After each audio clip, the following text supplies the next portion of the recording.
Break के बाद फिर से स्वागत है आपका चैनल वन में। हम लगातार बात कर रहे हैं आपका वोट और बनेगी सरकार। मैं हूं आपके साथ ज्योत्सना और हमारे साथ स्टूडियो में जो पूरा पैनल बैठा है उसे एक बार रूबरू करा देते हैं आपको।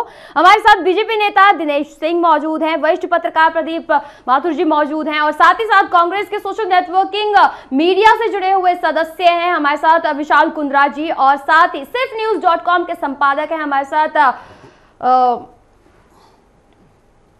सुरजीत दास गुप्ता जी। स्वागत है आप सभी का। और फिलहाल जिस तरह लगातार महाराष्ट्र और हरियाणा की हम बात कर रहे हैं, 288 और 90 सीटों का जो लगातार रण चल रहा है, और इस रण को लेकर फिलहाल जनता को जीतना बेहद ज्यादा जरूरी है, क्योंकि जनता फिलहाल अपने मत को लेकर चल रही है और वो आज सुबह 7 बजे से अपने मतदान को लेकर पहुंच चुकी है पोलिंग बूथ में और शाम 6 बजे तक ये मतदान जारी रहेगा। हम लगातार बात कर रहे हैं कि आखिरकार हरियाणा में जहां 10 साल से लगातार भूपेंद्र सिंह हुड्डा अपनी सरकार बनाए हुए हैं और हैट्रिक बनाने की बात कर रहे हैं, और सामने है बीजेपी जो सबसे बड़े दल के रूप में है, और जहां मोदी लगातार प्रचार प्रसार कर रहे थे और उनकी तरफ से भी यही कहना था कि बहुमत दिलाइए और हम आपस में बेहतर तरीके से जुड़ चुके हैं, क्योंकि केंद्र और राज्य का जुड़ना उसी तरीके से काम करता है। महाराष्ट्र की भी उसी तरीके से बात नजर आती है कि आखिरकार जहां कांग्रेस और एनसीपी गठबंधन की जो सरकार थी वो गठबंधन अब टूट चुका है। बीजेपी शिवसेना का गठबंधन टूट चुका है। 15 और 25 साल पुराना जो इतने बड़े और इतने सालों पुराने गठबंधन थे वो महज सीटों के बंटवारे को लेकर टूटे। इन तमाम चीजों को लेकर हम चर्चा कर रहे हैं और फिलहाल हम जुड़ते हैं वरिष्ठ पत्रकार प्रदीप माथुर जी से। प्रदीप जी, फिलहाल महाराष्ट्र की अगर बात कर ली जाए, 288 सीटें सबसे अहम सवाल है ये, और माना ये जा रहा है कि तीनों पार्टियां एक तरफ हैं तो एक तरफ मोदी है। तमाम चीजें वर्सेस होती नजर आ रही हैं, मोदी बनाम कांग्रेस, एनसीपी, शिवसेना, क्या कहेंगे?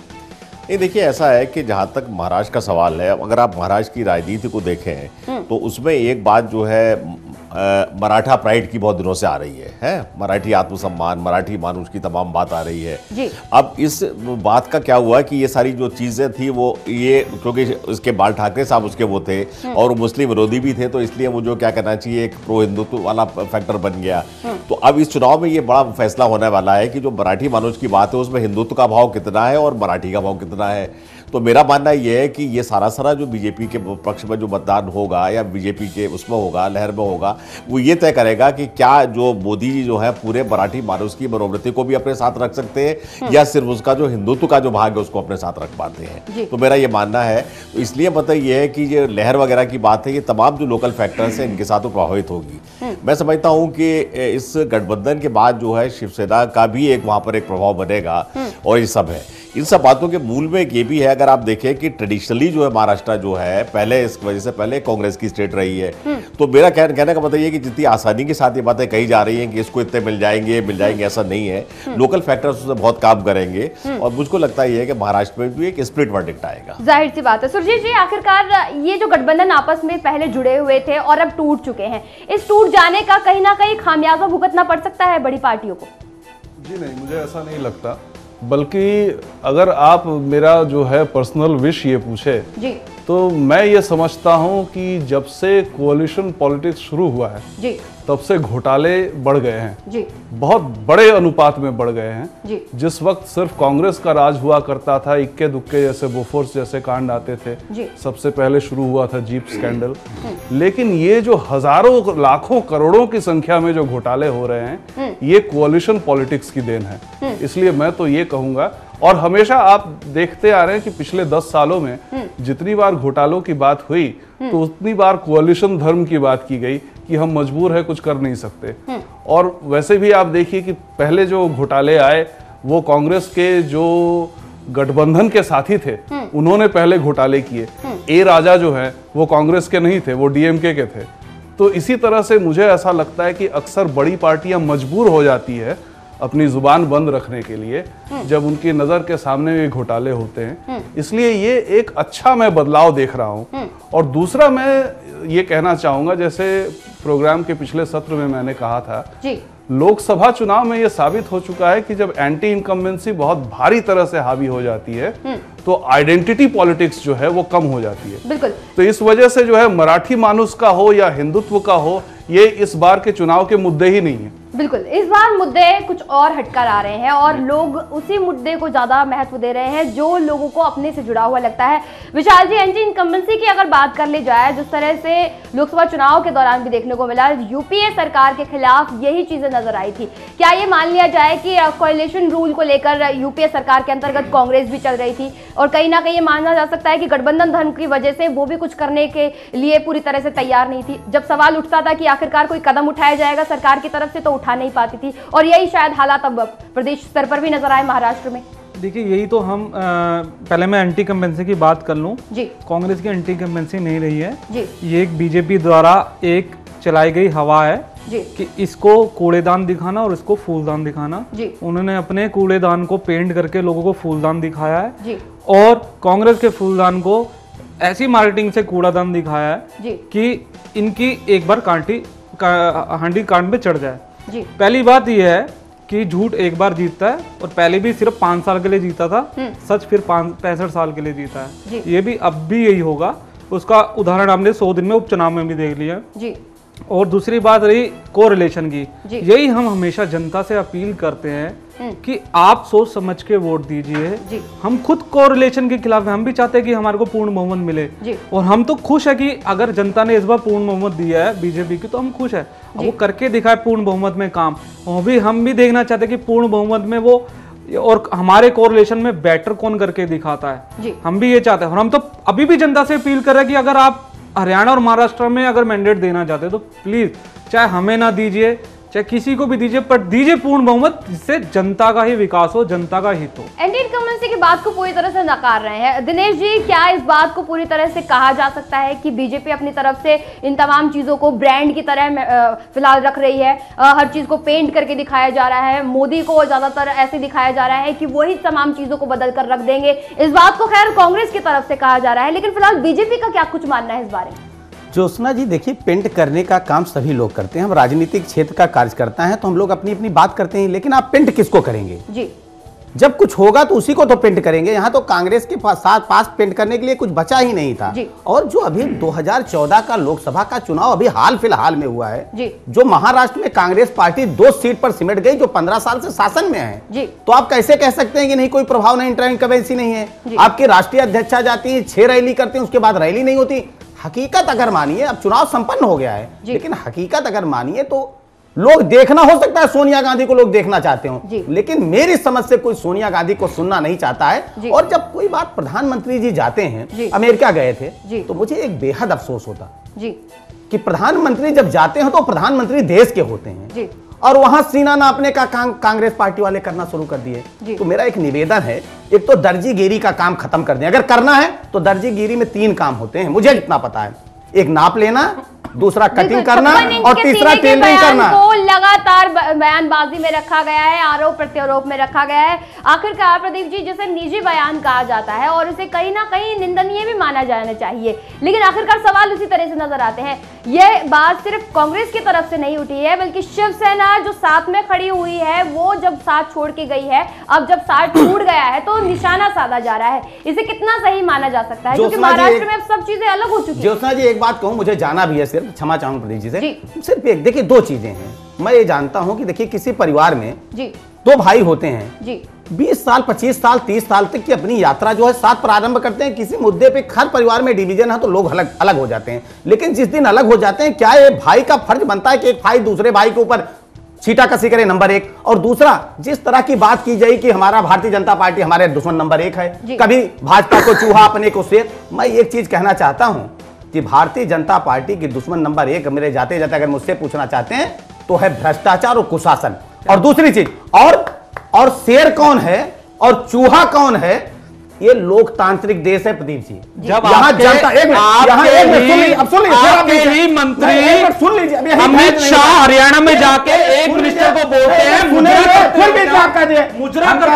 जाहिर सी बात है, लेकिन जिस तरह की विचारधारा दोनों ही पार्टियां रखती हैं, इसमें सवाल लगातार खड़ा होता है। विशाल जी शांत हो जाइए, आपकी प्रतिक्रिया भी ली जाएगी। दिनेश जी शांत हो जाइए, आपसे कोई प्रतिक्रिया नहीं मांगी गई। विशाल जी, अभी कुछ नहीं पूछा गया आपसे, और जिस तरह के हालात महाराष्ट्र में नजर आ रहे हैं, आपसे सवाल नहीं किया जा रहा। प्रदीप जी, आखिरकार क्या कुछ कहे कहेंगे?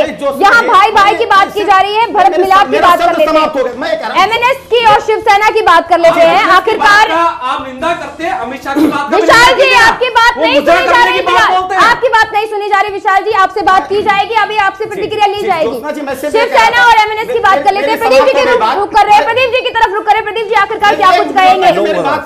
कुछ हम कहना नहीं, हमारा सिर्फ ये कहना है, मुझको लगता है सारे लोग एग्री होंगे, हम सिर्फ ये कहते हैं कि भारतीय लोकतंत्र में जनता ही जनार्दन होती है और जनता ही किसी शेर को चूहा बना देती है और किसी चूहे को शेर बना देती है। जाहिर सी बात है, जनता के पास ही शक्ति है, यही लोकतंत्र है और लोकतंत्र के अंतर्गत ही जनता चुनती है अपने उम्मीदवार को, विकास के मुद्दे को चुनती है। प्रदीप जी, हम भरत मिलाप की बात कर रहे हैं, एमएनएस की बात कर रहे हैं, शिवसेना की बात कर रहे हैं, एकदम से दोनों भाइयों के बीच में नजदीकी आई है। क्यों? क्योंकि बीजेपी से एकदम से साथ छूटा है शिवसेना का। क्या ये मान लिया जाए कि सचमुच मोदी से चिढ़ती, बीजेपी से चिढ़ती एमएनएस को, इस वजह से अब तक दूरी थी? देखिए, इसका एक और भी कारण है कि जैसे चुनाव की जैसे प्रक्रिया बढ़ी आगे, तो राज ठाकरे को समझ में आया कि उनकी जो एमएनएस है वो बिल्कुल हाशिए पे आ गई है, मतलब, और वो 5 पार्टियां जरूर हैं उसमें, लेकिन मैं समझता हूँ कि एमएनएस का वर्चस्व पूरा समाप्त हो गया, क्योंकि बीजेपी से टूटने के बाद तमाम ऐसे लोग जो थे, जो कि शिवसेना के साथी थे और किसी वजह से उद्धव ठाकरे के विरोधी हो गए थे या उनके साथ नहीं थे, वो सब जो है बाला साहब के नाम के लिए उद्धव ठाकरे के साथ आ गए हैं। तो मैं समझता हूँ अब उद्धव ठाकरे का साथ देना जो है राज ठाकरे की मजबूरी है, और मुझे अगर आश्चर्य नहीं होगा कि चुनाव के बाद ये लोग दोनों लोग फिर एक साथ आ जाए। जाहिर सी बात है, और फिलहाल कहीं ना कहीं एक दूसरे का साथ ढूंढ भी रहे हैं। आखिरकार सुरेश जी, जिस तरह से तमाम चीजें नजर आ रही हैं और सुरजीत जी, तमाम बातों के अंतर्गत अगर देखा जाए, महाराष्ट्र और हरियाणा में कोई इक्वालिटी नजर आती है किसी तरह की?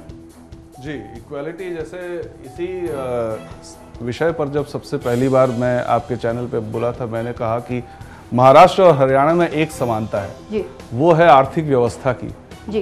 पूरे महाराष्ट्र को अकेले मुंबई की आर्थिक अवस्था जो है खींच कर ले जाती है जी। इसी तरह से पूरे हरियाणा को, सिर्फ गुड़गांव को अगर आप हटा दे तो बाकी हरियाणा में कुछ है ही नहीं जी।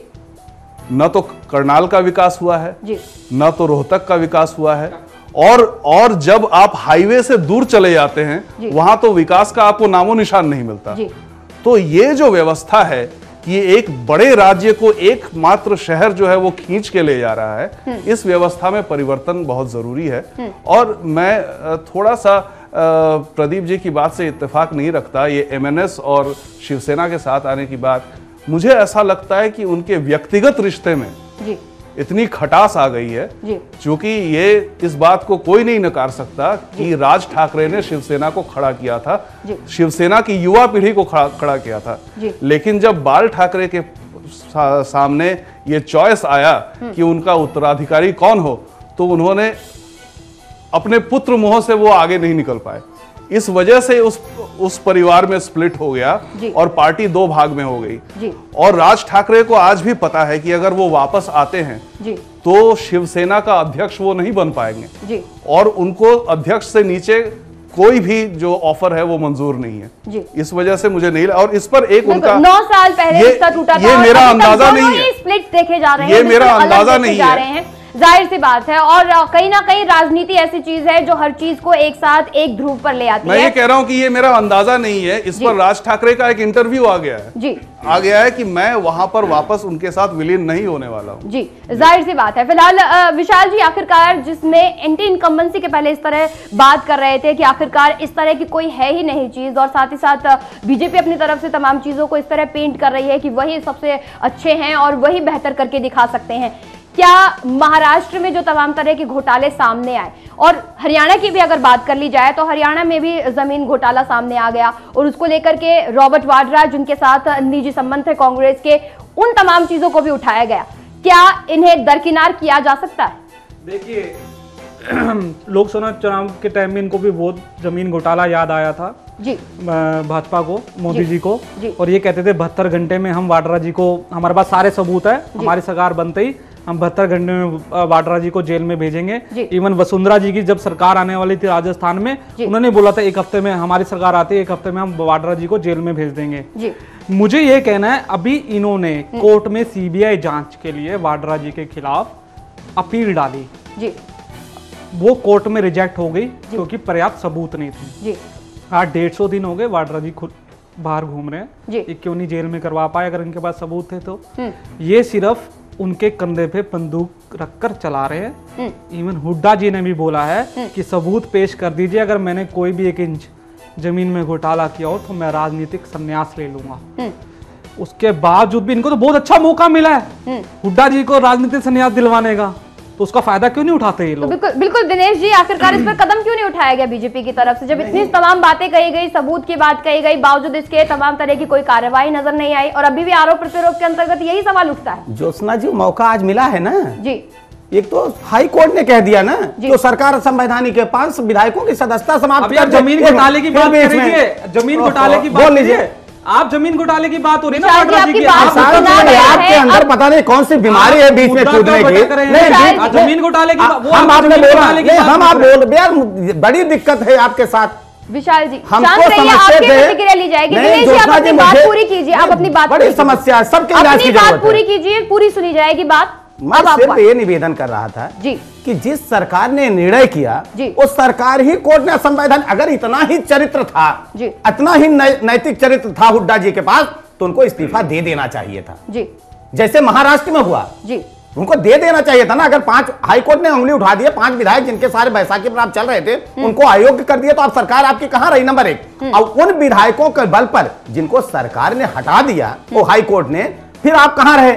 और हमको लगता है किसी ना किसी की तरफ से इसका पीआईएल पड़ेगा, और हम लोग कभी आप पार्टी वाले नहीं है कि हम कोर्ट के आदेश पर अंगुली उठाए। और दूसरी चीज आप कह रहे हैं आपको मौका मिला है, निश्चित तौर पर मौका मिला है, और उस मौके का लाभ आज भारतीय जनता पार्टी हरियाणा में भी और महाराष्ट्र में भी अब लोगों को तय करना। आप जैसे कहने कि हम पेंट करते हैं ना, पेंट नहीं करते हैं, हम लोगों को सिर्फ उदाहरण देते हैं कि हमारी सरकार गोवा में, नितिन गडकरी हमारी सरकार घोटाले के इल्जाम लगे थे उस वक्त, आखिरकार अब जब अगर सरकार बनती है तो क्या तमाम आरोपों के, तमाम घोटालों की जांच कराई जाएगी? देखिए, जितने भी आरोप लगे, नितिन गडकरी के ऊपर आरोप लगाने वाले भाग गए, माफी मांगे, जेल में हो। मैं ये नहीं कह रहा किसी के ऊपर, किसी भी पार्टी के नेता हो, अगर उनके आरोप लगता है तो भ्रष्टाचार हो, भाजपा का है, कांग्रेस का है, भ्रष्टाचार होता है। मैं कहां इनकी तरह पेंट कर रहा हूं?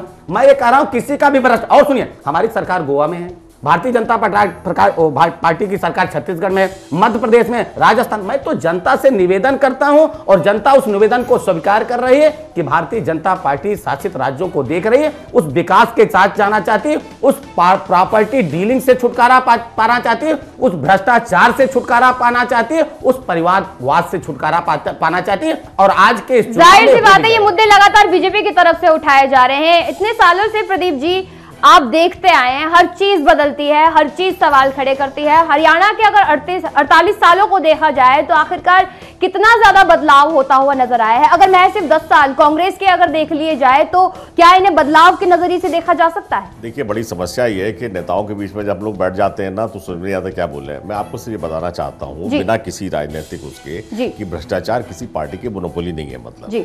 और ये कहना कि सिर्फ एक ही पार्टी के राज्य में भ्रष्टाचार हुआ है, दूसरी के में नहीं हुआ है, बिल्कुल गलत है। बिल्कुल ये सही बात है कि उत्तरांचल में, उत्तराखंड में जब बीजेपी की सरकार थी और निशंक साहब जो वहाँ मुख्यमंत्री थे तो वहाँ 10 तरह के भ्रष्टाचार हुए। शिवराज चौहान की जो मध्य प्रदेश में सरकार है उसने विकास का काम जरूर किया, लेकिन उसमें इतने बड़े बड़े स्कैंडल्स हुए हैं जिसका कि कोई हद नहीं है, मतलब। और एक तो मुकदमा ऐसा चल रहा है जिसमें कि शायद वो खुद ही फंस जाएंगे, मतलब। हुआ सारा ये है कि कांग्रेस के राज्य में भ्रष्टाचार वो उनके मंत्रियों ने भी किया, पहले भी हुए सब भ्रष्टाचार। बीजेपी जो है इसको केजरीवाल मूवमेंट के बाद एक मुद्दा बना के बड़े सफल रूप से इसके बारे में एक जनमत खड़ा कर पाई, और उनकी जो भी टैक्टिक्स थी मीडिया की और पॉलिटिक्स वगैरह की थी, उससे उन्होंने जो है क्या करना चाहिए, एक माहौल खड़ा किया। उस माहौल में ये लगा कि सारा भ्रष्टाचार जो कांग्रेस की मोनोपोली है, जो कि सब भाई सही बात नहीं थी, मतलब ये सब भ्रष्टाचार सबने किया है, सब कांग्रेस वाले जो है जिस जो भी उनकी बात हो, उनके पास उतना ज्यादा कौशल नहीं था या क्या था, उसको डिफेंड नहीं कर पाए। दिक्कत यह है कि जो पूरा हमारा जो राजनीतिक तंत्र है उसमें एक नेक्सस बन गई है between businessman and politician and corrupt officers, मतलब। और हर राज्य में भ्रष्टाचार हो रहा है, कम और बेसी सब जगह हो रहा है, मतलब। झारखंड में बहुत ज्यादा हो रहा है, बिहार में बहुत हुआ, सब कुछ हुआ। तो मैं आपसे फिर ये कहना चाहता हूं कि भ्रष्टाचार जो है, हमारा जो राजनीतिक तंत्र में गिरावट आई है, उसका एक लक्षण है, ना कि किसी पार्टी की राज्य की मोनोपोली। जहां तक कुशासन और सुशासन की बात है, ये सब शब्द इनका कोई मतलब नहीं है। और मैं समझता हूं कि एक और बात मैं कहूंगा, जैसे पता नहीं आप और हमारे दर्शक सहमत हो या ना हो, भ्रष्टाचार का विकास से भी कोई सीधा संबंध नहीं है, क्योंकि भ्रष्टाचार जब होता है जबकि सिस्टम में पैसा आता है, काम करने के लिए आता है, मतलब उसमें पैसे में लोग थोड़ा बहुत खा भी जाते हैं, मतलब ये है। तो ये है कि ये कहना कि भ्रष्टाचार है इसलिए बिल्कुल, मुझे मालूम है आप यही कहेंगे, ये कहना है कि भ्रष्टाचार इसलिए बिल्कुल विकास नहीं हुआ और भ्रष्टाचार और विकास एक दूसरे के विरोधी, वो भी सही नहीं है। हाँ, ये जरूर है कि अगर आपको विकास को तेजी से करना है तो भ्रष्टाचार नहीं होना चाहिए, it is not desirable, but it has become essential part of our body politics. बिल्कुल सुरजीत जी, जिस तरह से तमाम चीजों को रखा गया, मोनोपोली की बात कही गई, राजनीतिक रूप से मोनोपोली हमेशा से ही नजर आई है, एकाधिकार होता ही नजर आया है, और विकास और भ्रष्टाचार का जिस तरह का कनेक्शन नजर आता है, क्या किसी भी पार्टी की तरफ से उसे मुद्दा बनाना और उसे इस तरीके से उठाना है कि जनता प्रभावित हो, कितना ज्यादा सही और कितना लाजमी नजर आता है? देखिए, मुद्दा उठाना तो सही है, लेकिन मुद्दा उठाने के साथ साथ उसका समाधान भी देना चाहिए जी। तो समाधान जो अभी तक 2-3 जो मुझे उसके नुस्खे नजर आते हैं जी। सबसे पहला नुस्खा नजर मुझे तब आया जब मोदी जी ने किसी भी मंत्री को अपने रिश्तेदार को ओएसडी नहीं बनने दिया जी। ये एक बहुत बड़ा एक जो है भ्रष्टाचार के खिलाफ, भाई भतीजावाद के खिलाफ एक था। दूसरा जो उन्होंने प्रॉमिस किया है अभी तक हुआ नहीं है, वो है डिजिटल इंडिया। जब आपके तमाम व्यवसायी लेन देन जो है ऑनलाइन हो जाएंगे और हर कोई देख पाएगा कि किसने अप्लाई किया, किसका कितना रेट था और किसको ठेका मिला, तो काफी हद तक भ्रष्टाचार कम हो जाएगा। ये एक समाधान है। अब पूरे देश को डिजिटाइज करने में काफी समय लगेगा, लेकिन एक समाधान तो है, इसलिए जाहिर सी बात है। और तमाम तरह के जो उपाय हैं वो भी अपनाए जा रहे हैं। खुद मोदी भी इस तरह की बात कह चुके हैं कि रिश्तेदारों को दूर रखना है अहम पदों से, और साथ ही साथ तमाम तरह के कदम भी उठाने की कोशिश की जा रही है। फिलहाल जो हालात नजर आ रहे हैं, महाराष्ट्र हरियाणा में मतदान हो रहे हैं, और सवाल यही खड़ा हो रहा है कि जनता किस तरह के मुद्दे को चुनती है और किस आदमी को चुनती है, किस उम्मीदवार को चुनती है जो विकास का मुद्दा है या फिर उसके लिए अहम चेहरा है। हमारे साथ जो तमाम लोग जुड़े हुए हैं वो फिलहाल जुड़े रहेंगे, और जो बीजेपी नेता है दिनेश सिंह जी, फिलहाल वक्त की कमी के चलते बहुत बहुत शुक्रिया, आपने बहुत ज्यादा चर्चा में हिस्सा लिया। वक्त एक छोटे से ब्रेक का है और ब्रेक के बाद हम इस चर्चा को यूं ही जारी रखेंगे।